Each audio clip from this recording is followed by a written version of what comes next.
सभी छात्रों का स्वागत है। आज हम हिंदी स्पर्श बी क्लास 10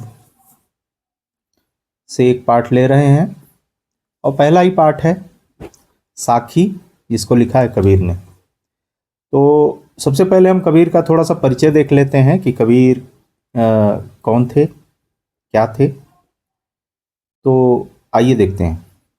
कबीरदास जी का जन्म 1398 में काशी में हुआ।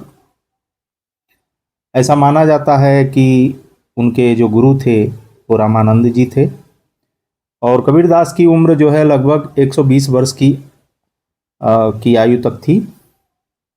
उन्होंने काफ़ी समय काशी में बिताया, लेकिन अंतिम समय में वे मगहर चले गए और वहीं उनका देहावसान हो गया। उनका देहावसान 1518 ईस्वी माना जाता है। तो कबीरदास जी का आविर्भाव ऐसे समय में हुआ था जब धार्मिक, राजनीतिक और सामाजिक क्रांतियां अपने चरम पर थीं।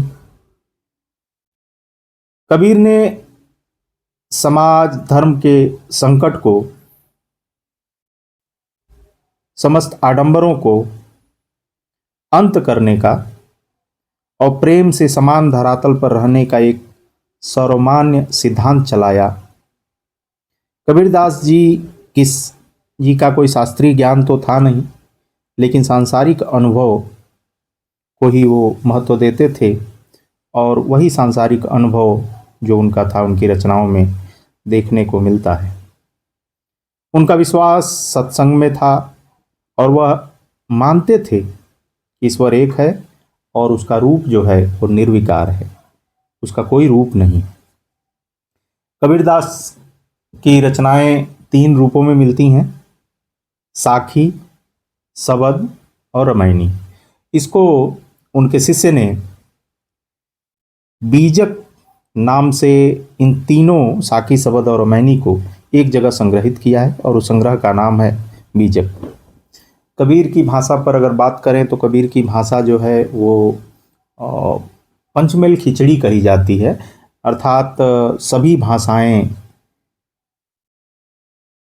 उनकी रचनाओं में दिखाई देती हैं। राजस्थानी के कुछ पुट मिलेंगे, तो भोजपुरी के मिलेंगे, तो अवधी के मिलेंगे, मतलब बहुत सारी भाषाओं का संयोजन है। और इस तरह से उन्होंने अपनी रचनाओं के माध्यम से अपने विचारों को जन जन तक पहुंचाया और जनता को जागरूक करने का काम किया। कबीरदास जी का इस किताब में उनकी साखियाँ दी गई हैं और साखियाँ जो हैं उन्होंने जो लिखा है वो दोहा छंद में लिखा है। तो सबसे पहले दोहा छंद के बारे में जान लेते हैं। छंद जो है मतलब एक तरीका है। आइए पहला दोहा देखते हैं। ऐसी वाणी बोलिए मन का आपा खोई, अपना तन शीतल करे औरन को सुख होई। इसमें जो कठिन शब्द हैं उनको देख लेते हैं। वाणी शब्द है जिसका मतलब होता है बोली। आपा का मतलब होता है अहंकार, अहम, घमंड। तन का मतलब शरीर। शीतल का मतलब ठंडा या शांत करना या शांत होना। औरन मतलब दूसरे को। यहाँ जो प्रसंग है वो ये है कि मनुष्य को मधुर वाणी बोलना चाहिए। इस बात को उन्होंने सुझाव के रूप में दिया है कि वाणी, हमारी बोली, हमारी भाषा ऐसी होनी चाहिए जो मधुर हो। तो देखते हैं, कहते हैं कि मनुष्य को ऐसी वाणी बोलनी चाहिए, ऐसी वाणी बोलिए। मनुष्य को ऐसी वाणी बोलनी चाहिए मन का आपा खोई, जो मन के अहम को, मन के घमंड को दूर करे। अर्थात अहंकार रहित, अहंकार के बिना मधुर बोली बोलनी चाहिए। अपना तन शीतल करे औरन को सुख होय। मधुर वाणी बोलने से अपने मन को तो शांति मिलती ही है, दूसरे को जो सुनने वाला है उसको भी सुख प्रदान करती है। तो मधुर वाणी बोलने वाले और सुनने वाले सभी प्रसन्न होते हैं, ऐसा इस दोहे में कहा गया है। ऐसी वाणी बोलिए मन का आपा खोय, अपना तन शीतल करे औरन को सुख होय। बोली ऐसी बोलनी चाहिए जिसमें कहीं से भी अपना घमंड, अपना अहम न हो, और ऐसी वाणी जो भी बोलते हैं उनको खुद तो अच्छा लगता ही है, दूसरे को भी सुख पहुंचाने वाला होता है। अगला देखते हैं। कस्तूरी कुंडली बसे मृग ढूंढे वन माही, ऐसे घटी घटी राम है दुनिया देखे नाई। तो इसमें जो कठिन शब्द हैं उनको पहले देख लेते हैं। कुंडली, कुंडली का मतलब होता है नाभ। मृग का मतलब होता है हिरण। ढूंढे मतलब खोज करना। वन मतलब जंगल। घटी घटी मतलब घर घर में, अर्थात हृदय हृदय में, प्रत्येक व्यक्ति में। तो इस तरह से है। इसका जो प्रसंग है, जो अपना मन है वह मन के अंदर ही सारी चीजें होती हैं, अपने अंदर ही सब कुछ होता है, और हम दूसरों में ढूंढने का प्रयास करते हैं, दूर जाकर के ढूंढने का प्रयास करते हैं। एक मुहावरा भी है कि दूर के ढोल सुहावने लगते हैं। कबीर कहते हैं कि हिरण की नाभि में कस्तूरी का निवास होता है। कस्तूरी कुंडली बसे मृग ढूंढे वन माय। लेकिन इस भ्रम से कि कस्तूरी की सुगंध जंगल से आ रही है, और इसलिए हिरण जो है उसे जंगल में ढूंढता फिरता रहता है। इसी प्रकार हर हृदय में भगवान का निवास होता है, ईश्वर का निवास होता है, किंतु जो मनुष्य है वो भ्रम में पड़ करके अज्ञानवश उसे अपने हृदय में तलाश नहीं करता, संसार के भ्रमों में खोया रहता है, और अंततः उसे ईश्वर की प्राप्ति कभी नहीं हो पाती। कहने का तात्पर्य यह है कि सबसे पहले खुद को जानो, अपने आप को जानो, अपने अंदर की आत्मा को पहचानो, अंदर की चेतना को पहचानो। कबीर इस बात को कहना चाह रहे हैं, जब तक हम नहीं देख पाएंगे अपने अंदर, तब तक हम बाहर की चीज़ों से तारतम्य नहीं बिठा सकते, बाहर की चीज़ों को नहीं जान सकते, अर्थात ईश्वर को भी नहीं जान सकते। दूसरा दोहा है। जब मैं था तब हरि नहीं, अब हरि हैं मैं नाय। सब अंधियारा मिट गया जब दीपक देखा माय। इसमें मैं का मतलब अहंकार है, हरि का मतलब भगवान, अंधियारा मतलब अज्ञान से, अंधेरे से, मिटी मतलब मिटना, समाप्त होना, दीपक मतलब प्रकाश, ज्ञान का प्रकाश। तो इसमें कबीरदास जी कहते हैं कि अहंकार होने पर भगवान की प्राप्ति नहीं हो सकती। अहंकार जब अपने मन के अंदर रहेगा कभी भी ईश्वर की प्राप्ति नहीं हो सकती। और इसलिए वो बताते हैं कि जब मेरे हृदय में अहंकार था तब मुझे भगवान की प्राप्ति नहीं हुई। जब मैं था मतलब अहंकार था, तब हरि नहीं मतलब भगवान नहीं। अब हरि हैं मैं नाय, और मैं भगवान को ढूंढते हुए आडंबरों में फंसा रहा। लेकिन जब मुझे ईश्वर की प्राप्ति हुई तो मेरा सारा अहम, सारा घमंड, सारा भ्रम दूर हो गया। और यह बात किसने बताई? जब गुरु ने मुझे ज्ञान रूपी दीपक दिया, सब अंधियारा मिट गया। अंधियारा सब मिट गया कब? जब दीपक देखा मां, जब मेरे गुरु ने मुझे ज्ञान रूपी दीपक दिया, तब मन का सारा ज्ञान, सारा अंधकार समाप्त हो गया। अर्थात कहने का मतलब ये है कि सद्ज्ञान द्वारा, सद्ज्ञान, सच्चे ज्ञान के द्वारा मनुष्य के मन के सभी भ्रम, सभी अज्ञान समाप्त हो जाते हैं और उसे सद्मार्ग, सच्चा मार्ग, सच्चाई दिखाई देने लगती है। अगला देखते हैं, सुखिया सब संसार है, खाए अरु सोवे। दुखिया दास कबीर है, जागे अरु रोवे। इसमें सुखिया मतलब सुखी, और बाकी कोई कठिन शब्द इसमें नहीं है। दुखिया मतलब दुखी, और जागना, सोना, रोना ये सब तो जानते ही हैं आप लोग। इसमें यह है कि कबीर अपनी व्यथा को बता रहे हैं, अपने दारुण स्थिति का वर्णन कर रहे हैं। वे कहते हैं कि सारा संसार सुखी है, खाता है और सो जाता है, लेकिन दास कबीर अत्यंत दुखी हैं। क्यों? क्योंकि वह प्रभु के विरह में जागता हुआ रोता रहता है। अर्थात कवि को प्रभु के विरह में न तो दिन में चैन मिलता है और न ही रात को। मतलब अब यहाँ पे जो ईश्वर की बात की गई है ना, ईश्वर का मतलब उनका संबंध ज्ञान से।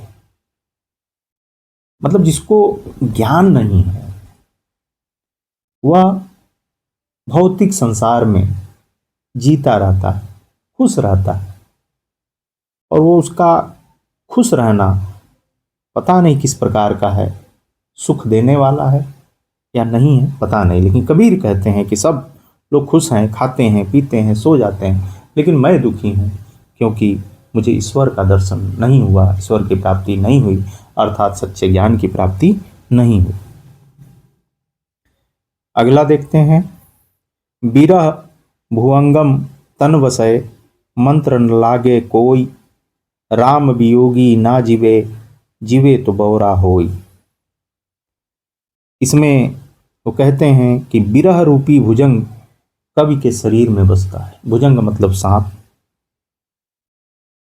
भुअंगम मतलब भुजंग होता है, सांप होता है। भुअंगम शब्द इसमें आया है, बिरह भुअंगम तन बसै। तो बिरह का जो सांप है वो कवि के हृदय में बसता है, शरीर में बसता है। मंत्र न लागे कोई, और कोई मंत्र उसके ऊपर काम नहीं करता।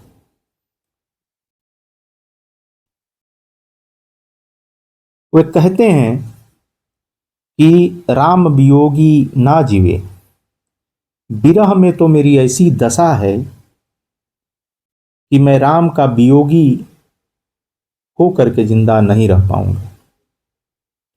जीवे तो बौरा हो, अगर मैं जीऊंगा, बौरा मतलब पागल होना, अगर मैं जीऊंगा तो निश्चित तौर पे मैं पागल हो जाऊंगा।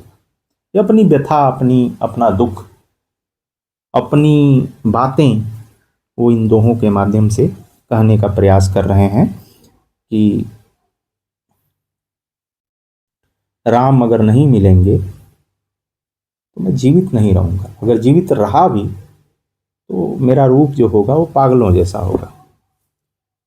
अगला देखते हैं, यह बहुत फेमस है, बहुत प्रसिद्ध है, लोग कहते भी हैं, बातचीत में भी, सामान्य बातचीत में भी लोग इस चीज़ को कह देते हैं।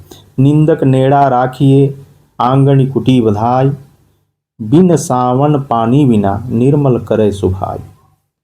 निंदक मतलब निंदा करने वाले लोग, आलोचना करने वाले लोगों को नज़दीक रखना चाहिए। नेड़ा मतलब नज़दीक, आंगन मतलब आंगन, कुटी मतलब कुटिया, सावड़, सावड़ मतलब साबुन, पानी मतलब जल, और निर्मल मतलब स्वच्छ, शुद्ध, पवित्र, इस तरह की चीज़ें हैं।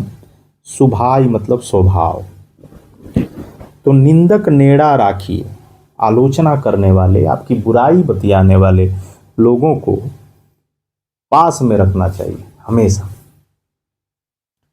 और अगर आप अपने घर के आंगन में कोई कुटिया, कोई झोपड़ी बना रहे हैं या अपना घर बना रहे हैं तो उनको पास में रखना चाहिए। आंगन कुटी बधाई, निंदक नेड़ा राखिए, आंगन कुटी बधाई। जब आप अपनी कुटिया बना रहे हो तो अपने निंदकों को, अपने आलोचकों को अपने पास रखिए। बिन साबुन पानी बिना। और ये ऐसा काम करते हैं कि बिना साबुन के, बिना पानी के निर्मल करे स्वभाव। आपका स्वभाव अर्थात आपकी कुटिया को सही कर देंगे। कोई टेढ़ा मेढ़ा होगा तो टोक देंगे, कहेंगे, अरे हंसने लगेंगे कि अरे ये तो गलत हो रहा है, और तब आप सचेत हो जाएंगे और सचेत होकर के उसको सही कर लेंगे।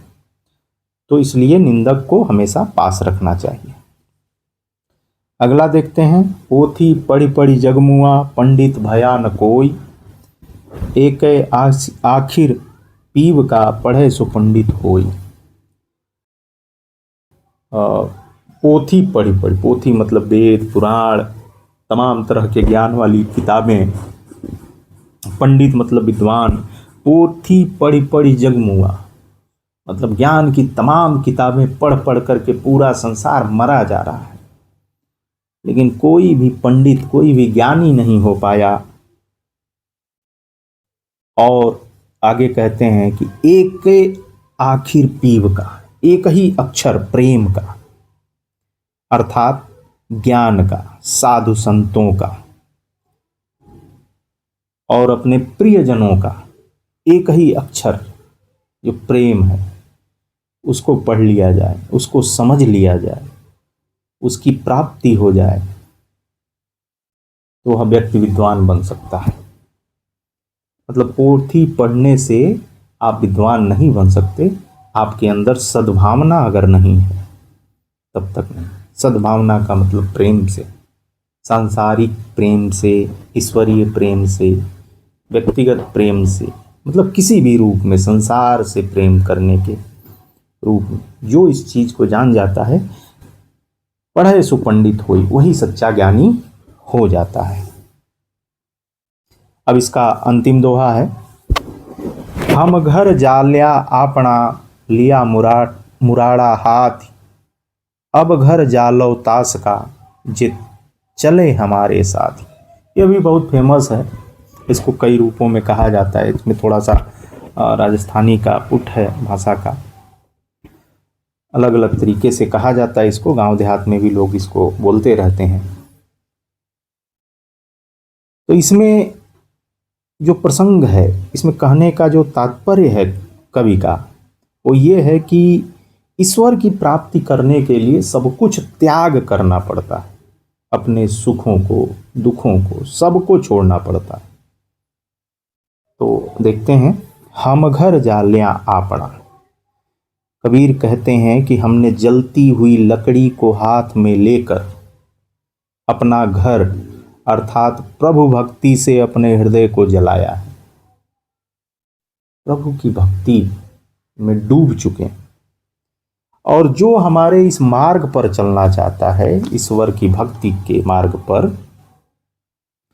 वह भी अपने घर को खुद जलाए। कहने का मतलब यह है कि भक्ति का मार्ग जो है वो बहुत कठिन है। आप सांसारिक सुखों को साथ लेकर के भक्ति नहीं कर सकते। यानी कि मोह माया में फंसे हुए रहकर आप भक्ति का मार्ग नहीं चुन सकते। समस्त सांसारिक सुखों को छोड़कर ही इस मार्ग पर चला जा सकता है। कबीर इस बात को कहना चाह रहे हैं। तो ये पाठ में इतने ही दोहे दिए गए हैं और इसकी व्याख्या मैं प्रस्तुत करने का प्रयास किया हूँ। उम्मीद है आप सबको समझ में आएगा। बहुत बहुत धन्यवाद।